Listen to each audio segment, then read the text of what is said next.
मी नेहा शंखणाच्या विशेष कार्यक्रमात आपण सर्वांचे स्वागत करते। आज आपल्यासोबत उपस्थित आहे शिल्पा मोटघरे, ज्या की एक कॉस्मेटॉलॉजिस्ट आहे आणि त्यासोबतच ब्युटी ट्रेनर सुद्धा। आज आपण त्यांच्याकडनं ब्युटी विषयी आणि पार्लर विषयी वेगवेगळ्या गोष्टी जाणून घेऊया। आपल्या सर्वांना माहिती आहे की आपली जी दैनंदिन जी आपण लाईफस्टाईल जगत आहे तर कुठेतरी आपल्या स्किनचा हा महत्त्वाचा रोल आपण पार पाडत असतो। दैनंदिन लाईफ मध्ये आपण जेव्हा बाहेर जातो तेव्हा वेगवेगळ्या प्रकारचे धूळ माती आपल्या चेहऱ्यावर जातात आणि त्याच्यामुळे जो आपल्या स्किनवर इफेक्ट होतो त्याचे निवारण हे कशा पद्धतीने करता येईल आज हे आपण शिल्पा मॅमकडनं जाणून घेऊया। नमस्कार मैम, शंखणाच्या विशेष कार्यक्रमात आपले स्वागत है। फर्स्ट ऑफ ऑल मेरा पहला सवाल ये है मैम कि जैसे आपने इंजीनियरिंग कंप्लीट की है तो एज ए इंजीनियर कंप्लीट होने के बाद आप ब्यूटी प्रोडक्ट में कैसे क्या अपना करियर की शुरुआत की है आपने? जी, सबसे पहले तो मैं शिल्पा मोटघरे, मेरा इंजीनियरिंग हुआ है कॉस्मेटिक मैन्युफैक्चरिंग में। तो सभी लोगों को यही सवाल आता है कि इंजीनियरिंग आफ्टर इंजीनियरिंग मैंने इस फील्ड में कैसे मतलब टर्न किया। तो सबसे पहले मैं ये बताना चाहूंगी कि ये एमटेक और बीटेक कॉस्मेटिक जो है इसमें कॉस्मेटिक प्रोडक्ट की मैन्युफैक्चरिंग होती है। तो इसमें जो कहीं ना कहीं ब्यूटी फील्ड से या पार्लर फील्ड से रिलेट करता है। तो जब मैं कॉलेज में पढ़ती थी तब बहुत सारे लोगों को मतलब जब पता चला कि मैं कॉस्मेटिक में ग्रेजुएशन कर रही हूँ तो बहुत सारी लेडीज लोगों के यही सवाल थे कि मुझे पिगमेंटेशन हुआ है, मेरा हेयर फॉल होता है तो कुछ बताओ। और जो टीनेजर्स लोग थे, लड़कियां थी, तो उनका प्रॉब्लम एक ही था कि मुझे पिंपल्स होते हैं, बहुत सारे एक्ने हो रहे हैं और मेरे स्किन पे बहुत सारा ऑयल बॉदर करता है, तो इसके लिए कुछ बताइए। तो हर लोगों का यही सवाल होता था। जैसे जैसे बहुत लोगों को मालूम हुआ कि मेरा कॉस्मेटिक में इंजीनियरिंग हुआ है तो बहुत सारे लोगों के यही सवाल कहीं ना कहीं मतलब मुझे कहीं ना कहीं सोचने पे मजबूर करते थे कि हाँ, तो मेरे पास इसका क्या जवाब कोई नहीं था। तब जब कॉलेज में हम थे तो अमरावती में क्या होता था कि जो कॉलेज कैंपस में हर साल ब्यूटिशियंस के लिए वेबिनार्स होते थे, सेमिनार्स होते थे, तो कार्यशालाएं होती थी। उसमें एक बार हमने अटेंड किया था तो हमारे जो हेड ऑफ डिपार्टमेंट थे उन्होंने, हमारे एचओडी ने एक बार स्पेशली ब्यूटिशियंस के लिए एक वर्कशॉप अरेंज किया था। मैंने नोटिस किया दैट टाइम कि कहीं ना कहीं ये फील्ड में भी हम करियर कर सकते हैं, मतलब हमारा जो एजुकेशन कहीं ना कहीं ब्यूटिशियंस के लिए काम आ सकता है। और रहा सवाल बाकी लोगों का कि मुझे ये प्रॉब्लम है तो मैं क्या लगाऊं, मुझे ये प्रॉब्लम है, पिगमेंटेशन की प्रॉब्लम है तो मैं क्या लगाऊं।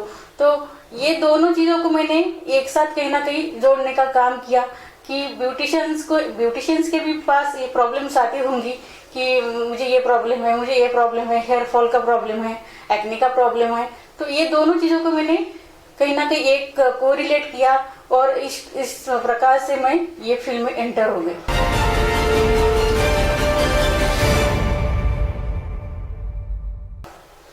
जैसे हम सबको पता है मैम, आप एक एज ए ब्यूटी ट्रीटमेंट करते हो, तो अगर हम देखें तो एज कम्पेयर टू अगर अदर पार्लर देखे या फिर अदर ब्यूटी ट्रीटमेंट के पर्सन देखे तो आपके ट्रीटमेंट में ऐसी क्या विशेषताएं है कि लोगों ने आप तक आना चाहिए?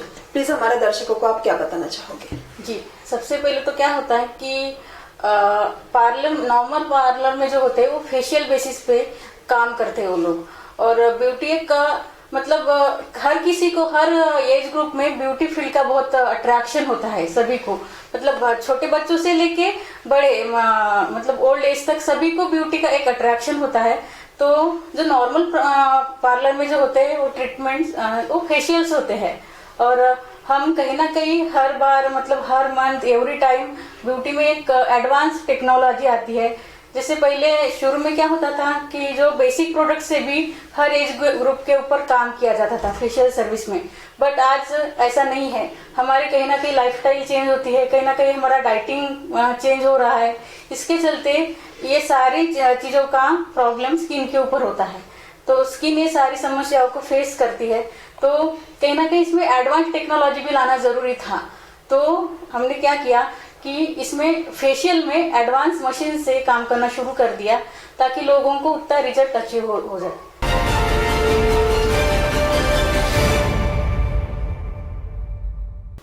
जैसे आपने अभी मैम मशीनरी का जिक्र किया है, तो किस टाइप की मशीनरी आप जिससे मतलब ब्यूटी ट्रीटमेंट करते हो?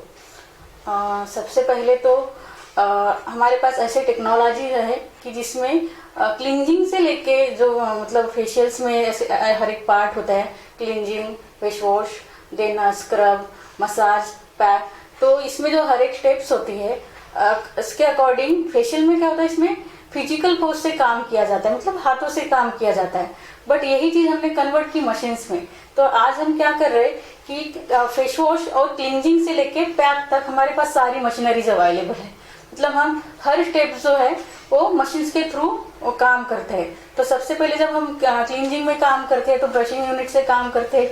स्क्रबिंग में जब हम काम करते हैं तो उसमें माइक्रोडर्माब्रेशन या सोनिक पिलर जैसे एडवांस मशीन्स हम यूज करते हैं। देन हम पेनिट्रेशन के लिए मसाज फेशियल जो होते हैं वो मसाज प्रोडक्ट पेनिट्रेट करने के लिए हम उसमें अलग अलग एंटीजिंग मशीन्स यूज करते हैं जिससे प्रोडक्ट पेनिट्रेट हो जाए। और देन हम अगर पैक की बात करें तो अलग अलग पैक भी मार्केट में अवेलेबल है, बट हम एलईडी मास्क से भी एज ए पैक यूज कर सकते हैं। तो ऐसे बहुत सारे मशीन्स है जिसमें माइक्रोडर्माब्रेशन आता है, एलईडी लेजर मास्क है, लेजर्स है, अलग अलग टाइप्स के लेजर्स होते हैं वो भी अवेलेबल रहते हैं, और मेजोथेरेपी, माइक्रोनीडलिंग, ऐसे बहुत सारे नए नए टेक्निक्स है जिससे हम स्टूडेंट्स को भी सिखाते हैं और वो फेशियल सर्विस में भी उसका यूज करते हैं।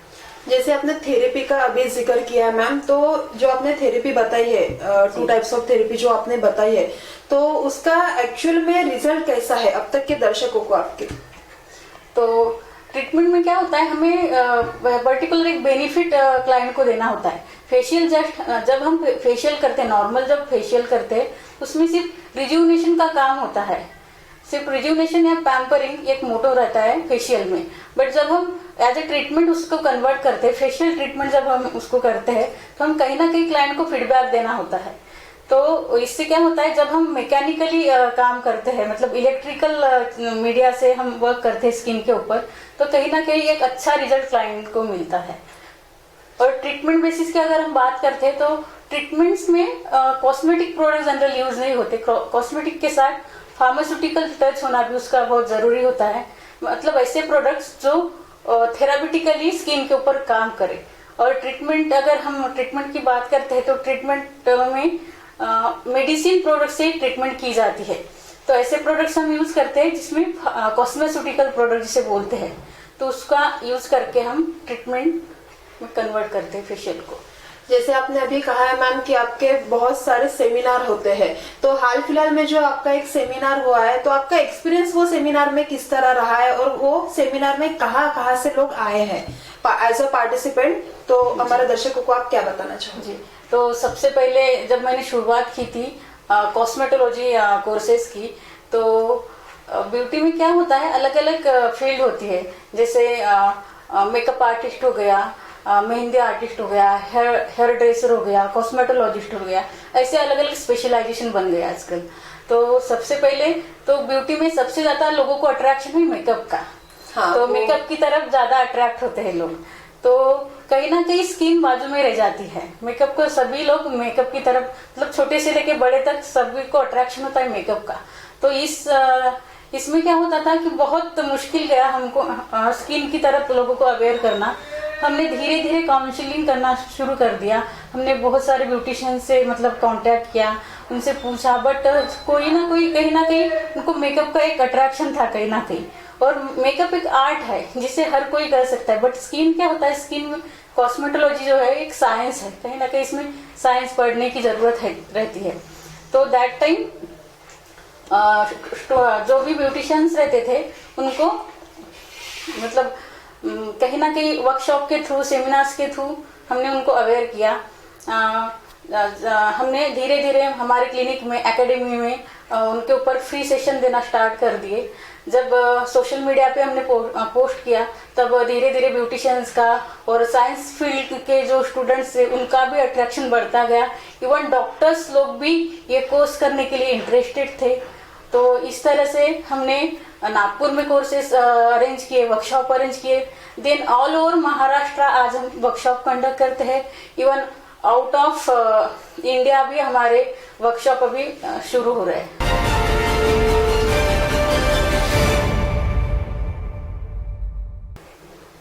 अगर हम सबको पता है मैम कि जैसे डेली जो हमारी लाइफ है, बहुत मतलब ऑलमोस्ट लोग ये जॉब करते हैं, तो जो भागदौड़ की लाइफ है उसमें कहीं ना कहीं हम कैसे अपने स्किन को कहीं ना कहीं पीछे छोड़ जाते हैं। वो हमारा सेकेंडरी पार्ट हो जाता है अपने डेली लाइफ में। बट वो सेकेंडरी पार्ट जो है वो हमारी जरूरत है। जो स्किन है वो मतलब जैसे बोलते हैं ना कि स्किन ही सबसे ज्यादा होता है, तो उसको कहीं ना कहीं मतलब जैसे एक्ने प्रॉब्लम हो गया या फिर अदर कोई प्रॉब्लम हो गए, वो बहुत ज्यादा बढ़ रहे हैं यूथ में। अगर हम लड़की की बात करें या लड़के की बात करें, वो बहुत ज्यादा बढ़ रहे हैं। तो उस पे सॉल्यूशन क्या है? जी, सबसे पहले तो क्या है कि ये जो सारी प्रॉब्लम्स अभी स्किन की समस्या बढ़ रही है, तो उसमें एक मेन फैक्टर हम कह सकते हैं जिसमें हमारी बदलती हुई लाइफस्टाइल। तो जब 10 साल के पहले हम जब बात करें तो हमारा खान पान, रहन सहन, हमारी लाइफस्टाइल अलग होता था। और आज हम बात करते हैं इस करंट सिचुएशन में, तो आज हम कहीं ना कहीं बहुत अंडर प्रेशर हम वर्क करते हैं, कहीं ना कहीं मतलब फ्री हम ये नहीं हो पा रहे हैं। तो इसमें और हमारा खान पान, हमारी डाइटिंग, फूड हैबिट्स भी बहुत बदल गई है, हमारा रहन सहन भी बदल गया है, जिसमें कहीं ना कहीं ये सारी समस्याओं को स्किन में फेस होती है। तो इसके चलते बहुत सारी समस्या हमें फेस करना पड़ता है, जिसमें अगर हम टीनेजर्स की बात करें तो उसमें एक्ने, ऑयल का बहुत ज्यादा सिक्रेशन होना, जिसके ऊपर एक्ने आना, ब्लैक हेड्स आना, व्हाइट हेड्स आना, ये सारी प्रॉब्लम्स टीनेजर्स के ऊपर आती है। अगर हम मिडिल एज वालों की बात करें, जैसे 28 to 35 के इन बिटवीन जिनकी डिलीवरीज हो गई है, प्रेगनेंसी है, तो उसमें हाइपर पिगमेंटेशन की बहुत सारी समस्या है। अगर हम ओल्ड एज की बात करें अबाउट 35 या 40, तो उसमें रिंकल्स, एजिंग, फाइन लाइंस, ऐसे मतलब एज वाइज अलग अलग समस्याएं होती है।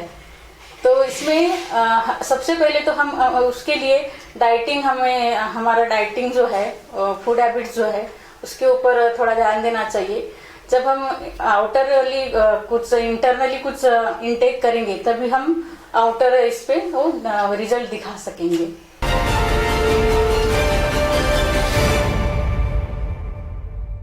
जैसे आपने अभी फूड का बोला है मैम, अगर एक घर में हम एग्जांपल लेते हैं, अगर एक घर में एक माँ है और एक बेटी है, लेकिन मम्मी भी वही खाती है और वो बेटी भी वही खाती है। जैसे लोग बोलते हैं कि ऑयली खाना नहीं खाना चाहिए, ऑयली खाने से पिंपल्स बढ़ते हैं, लेकिन मैंने ये खुद देखा है, मतलब डिपेंड ऑन स्किन रहता है क्या, कि जैसे अगर किसी का रिजल्ट देखे, वो कुछ भी खाए, ऑयली खाए, जंक फूड खाए, एनी अदर, तो उसके स्किन के ऊपर किसी भी प्रकार का इम्पैक्ट नहीं होता या किसी भी प्रकार का नेगेटिव इफेक्ट नहीं होता। तो ये कैसे है, या फिर इसका रिजल्ट क्या है, या फिर क्या बोलना चाहोगे आप? तो इसमें क्या होता है, ऑयल खाने से एक्ने नहीं होते एक्चुअली। कभी बहुत टाइम क्या होता है, इसमें इंटरनल फैक्टर्स भी उतने ही मतलब ये होते रिस्पॉन्सिबल होते हैं।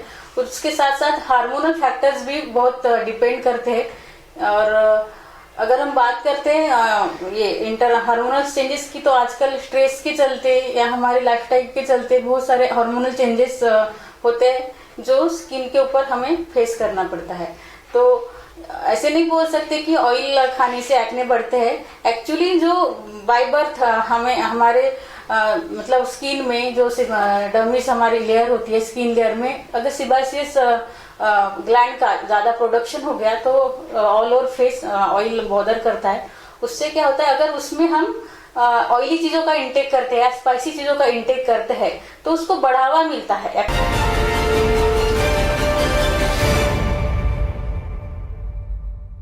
जैसे मैम अगर एक्ने की प्रॉब्लम हम उसी पे चर्चा कर रहे हैं, तो मशीनरी में एक्ने प्रॉब्लम ये किस तरह से सॉल्व की जाती है? तो अगर हम एक्ने की बात करें टेक्निक से लेके, तो इसमें ये मशीन्स अवेलेबल है जो डॉक्टर्स भी रेफर करते हैं। तो इसमें हाई फ्रीक्वेंसी एक मशीन है जिससे हम एक्ने के ऊपर रख के उसको ट्रीट किया जाता है। और ये क्लिनिकल ट्रीटमेंट भी है। अगर हम सेकेंड साइड से बात करते हैं तो इसमें एक पीलिंग्स भी आती है, कई सारे प्रकार के केमिकल पील्स है जो इसके ऊपर हम एक्ने के ऊपर यूज कर सकते हैं। और इसके लिए क्या होता है, डेली हमें मतलब केयर करना, स्किन केयर भी बहुत जरूरी है, जिसमें हम फेस वॉश हो गया या सनस्क्रीन हो गई या नाइट केयर हो गया, तो इससे हम एक्ने को ट्रीट कर सकते हैं। जैसे हम सबको पता है मैम कि अभी कैसे लोग ब्यूटी के पीछे मतलब भाग रहे हैं कि चेहरा अच्छा दिखना इम्पोर्टेंट है, भले वो चेहरे में फिर चाहे वो डेंटिंग पेंटिंग से क्यों अच्छा नहीं हो, अगर हम ये सादे और सीधी भाषा में अगर बोलना चाहोगे तो जो हम डेली प्रोडक्ट यूज करते हैं वो कहाँ हद तक सही है, किस हद तक सही है कि लोगों ने यूज करना चाहिए कि नहीं करना चाहिए, चाहे वो लड़का हो या लड़की हो, एज कम्पेयर टू लड़कियां, मतलब लड़के भी मेकअप करते हैं तो किस तरह स्किन के ऊपर उसका निगेटिव इम्पैक्ट पड़ता है? जी, तो सबसे पहले क्या होता है, हमने शुरू में ऐसे ब्यूटिशियंस को समझाया था कि आप स्किन के ऊपर ध्यान दीजिए, क्योंकि जब तक आप स्किन ठीक नहीं करोगे तब तक आपका मेकअप ठीक नहीं रहेगा, है ना। जब तक आप इंटरनली हमारा स्किन प्रॉब्लम्स दूर नहीं होंगे तब तक हमारा मेकअप इनहांस नहीं हुआ होगा हमारे चेहरे के ऊपर। तो कहीं ना कहीं ये जो सारे प्रोडक्ट्स रहते हैं, कॉस्मेटिक प्रोडक्ट्स रहते हैं, तो हम जनरली क्या होते हैं, जो कॉस्मेटिक प्रोडक्ट होते हैं हमारी ब्यूटी को इनहांस करने के लिए होते हैं, बट जो ट्रीटमेंट बेस्ड प्रोडक्ट होते हैं वो कहीं ना कहीं हमें जो हमारे स्किन केयर स्पेशलिस्ट होते हैं उनके गाइडेंस की मदद से वो यूज करने चाहिए ताकि कोई साइड इफेक्ट ना हो। आजकल क्या होता है, बहुत सारे जो प्रोडक्ट्स होते हैं या ट्रीटमेंट बेस्ड प्रोडक्ट होते हैं मार्केट में विदाउट प्रिस्क्रिप्शन भी मिल जाते हैं। मतलब फार्मेसी की अगर बात करें हम तो उसमें भी कई सारे स्किन लाइटनिंग क्रीम होते हैं, एक्ने के क्रीम होते हैं जो विदाउट प्रिस्क्रिप्शन लोग लेके यूज करते हैं। तो इससे कहीं ना कहीं उनको डिसएडवांटेज उनकी स्किन के ऊपर मतलब साइड इफेक्ट्स भी बहुत मतलब ज्यादा चांसेस रहते हैं। जैसे ma'am different type of skin and different type of skin problem, आप लोगों को किस तरह सजेशन देते हो कि आपने ये यूज करना चाहिए वो यूज करना चाहिए? जी, तो सबसे पहले क्या होता है, स्किन में अलग अलग टाइप्स होते हैं, उसके अकॉर्डिंग हम अगर ट्रीटमेंट बेस हमें फेशियल्स करना है या ट्रीटमेंट बेस सर्विसेज देना है तो हमें स्किन टाइप को सबसे पहला इम्पोर्टेंस देना चाहिए।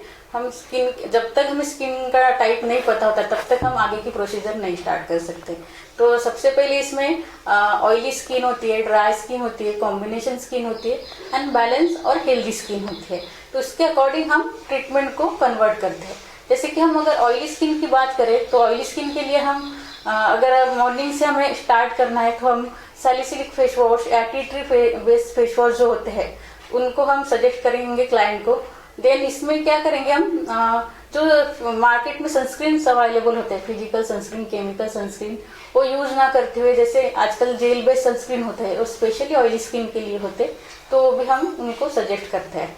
देन अगर उसमें ऑयली स्किन में अगर एक्ने होते हैं तो उसमें हम जहाँ पे कहीं ना कहीं मेडिकेशंस होते हैं एक्ने को ट्रीट करने के लिए, तो उसमें हम रेटिनॉइड बेस्ड या बेंजील एसिड बेस्ड जो भी ऑइंटमेंट होते हैं हम वो रेफर करते हैं क्लाइंट को, जिसमें प्रिस्क्रिप्शन की जरूरत नहीं होती है। अगर हम ड्राई स्किन की बात करें तो इसमें हम सीरम, मॉर्निंग में जो है हम ग्लाइकोलिक एसिड वगैरह जो कंटेंट होते हैं तो हम फेस वॉश में वो यूज को रेफर करते हैं। और उनको सनब्लॉक भी उतना ही जरूरी होता है जिसमें SPF 30 रहता है, 50+ रहता है, वो भी हम क्लाइंट को रेफर करते हैं।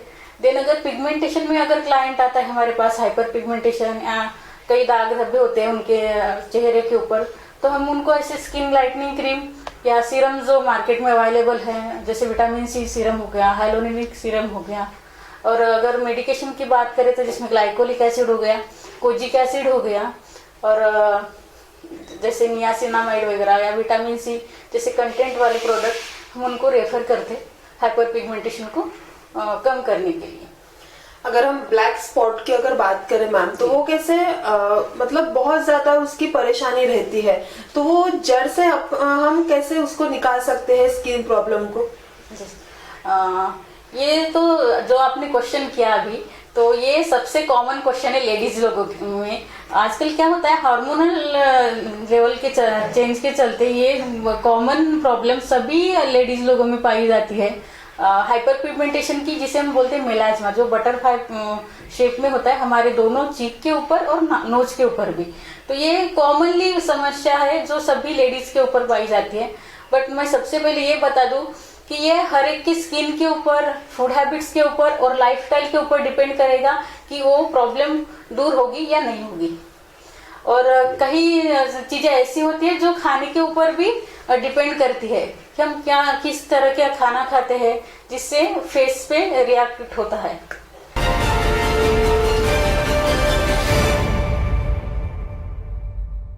अगर हम पानी पीने की बात करें मैम, तो कैसे बहुत से लोगों में ये अभी कहा किस हद तक ये सही है कि सुबह उठ के पानी पीना चाहिए। ये बहुत से लोग करते हैं कि स्किन अच्छी रहती है, वहां पे हेल्दी रहती है। तो जो हमारी बॉडी, हम जो डेली में पानी पीते हैं वो कितने हद तक पीना चाहिए, ये आपको लगता है?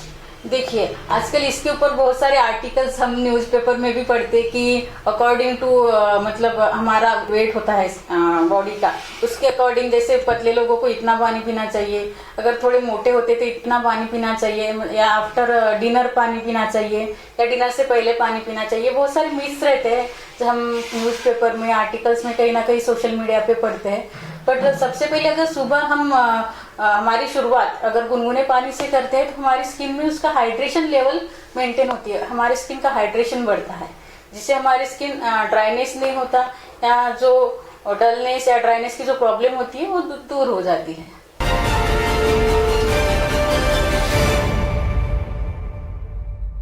जैसे मैम आपने स्टार्टिंग में बताया था कि आप इंजीनियरिंग कंप्लीट हो, तो एज ए इंजीनियर कंप्लीट होने के बाद आप ये फील्ड में जब टर्न हुए तो आपका एक्सपीरियंस किस तरह से रहा, या लोगों का देखने का नजरिया किस तरह से रहा?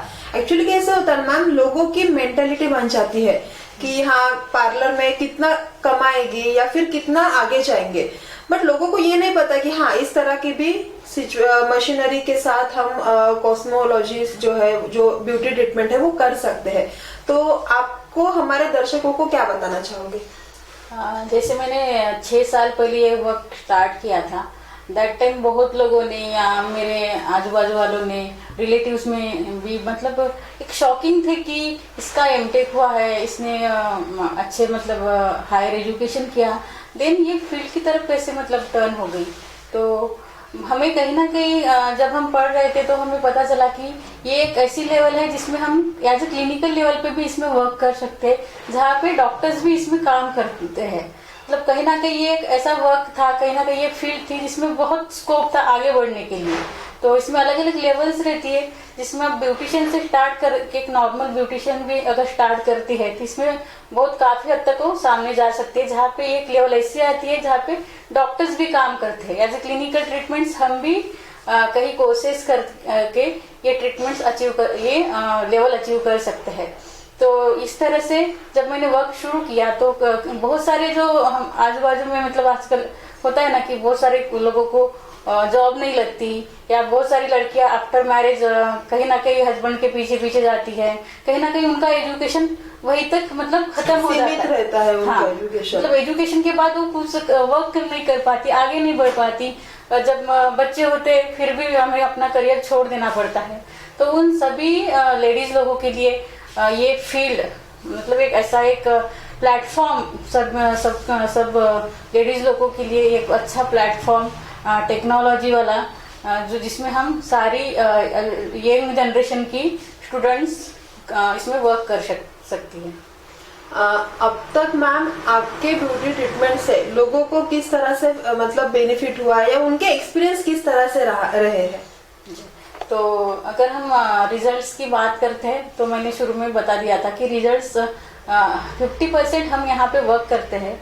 जैसे बोलते हैं ना कि जब मेरे हर एक क्लाइंट को कन्विंस करने के लिए एक एग्जांपल देती हूँ कि जब जैसे आज हमने होटल में खाना खाया, और ऐसा नहीं होता कि आज हमने होटल में भरपेट खाना खाया हो तो 8 दिन तक हम नहीं खाए, है ना। कहीं ना कहीं हमें लाइट डिनर या डेली रूटीन हमारा शुरू करना पड़ता है। हाँ। तो उसी तरीके से मैं कहती हूँ कि आज मैंने यहाँ पे ट्रीटमेंट किया तो इसका मतलब ये नहीं कि आपको स्किन केयर या डेली रूटीन नहीं करना है। हाँ, मतलब लोगों का यही रहता है कि हाँ हमने मतलब ट्रीटमेंट की है, हम फ्री है। हाँ। मतलब हम कुछ भी कर सकते हैं, मैजिक करेंगे पार्लर में जाए ऑब्वियसली। तो हर एक की मेंटेलिटी यही होती है कि हाँ मतलब पार्लर में आए तो कुछ मैजिक होके जाए, तो ये ऐसा नहीं होता है। तो मैं इसी तरह से कन्विंस करती हूँ मेरे क्लाइंट को कि ट्रीटमेंट के साथ साथ हमें होम केयर भी करना उतना ही जरूरी है, तो ताकि हम दोनों साइड से रिजल्ट को अचीव कर पाए। तो ऐसे बहुत सारे क्लाइंट्स रहते हैं जो पैशनेटली उस तरफ मतलब टोटल अपना 100% देके स्किन की केयर करते हैं, और काफी लोगों को रिजल्ट्स भी मिलते हैं। एक लास्ट अगर हम बोले तो एक हमारे दर्शकों को, शंखानाद न्यूज चैनल की तरफ से आप हमारे दर्शकों को क्या संदेश देना चाहोगे एज अ ब्यूटी ट्रीटमेंट के लिए? जी, तो सबसे पहले तो मैं यही कहूंगी कि हमारा जो फेस होता है हमारी पर्सनालिटी का मिरर होता है ना। मतलब जितना हमारा स्किन अच्छा होगा, हमारा पर्सनैलिटी अच्छी होगी, हमारे फेस के ऊपर कोई अगर प्रॉब्लम नहीं होगा, उतना ही हमारा कॉन्फिडेंस लेवल बढ़ेगा।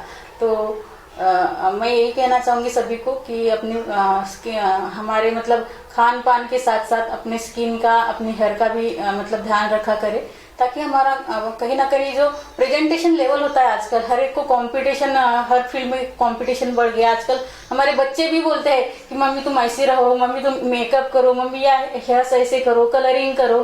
तो ये सारी चीजें कहीं ना कहीं एक हमें कॉन्फिडेंस देती है खुद को रिप्रेजेंट करने के लिए। तो अगर हमारी ब्यूटी, मेरे ख्याल से अगर हमारी ब्यूटी अच्छी है, हमारा फेस अच्छा है, तो हमारा ऑटोमेटिकली कॉन्फिडेंस लेवल बढ़ जाता है। आज आपण शंखनाद विशेष कार्यक्रमात स्किन प्रॉब्लेम हे कशा पद्धतीचे असतात किंवा स्किन प्रॉब्लेम झाल्यास त्यावर उपाययोजना म्हणून आपण कशा पद्धतीने करू शकतो हे आज आपण शिल्पा मॅमकडनं जाणून घेतलं आहे। आजच्या कार्यक्रमात माझ्यासोबत एवढंच। पुन्हा भेटूया नवीन विषयासह, नवीन कार्यक्रमासह। तोपर्यंत पाहत रहा शंखनाद न्यूज, आवाज सत्याचा।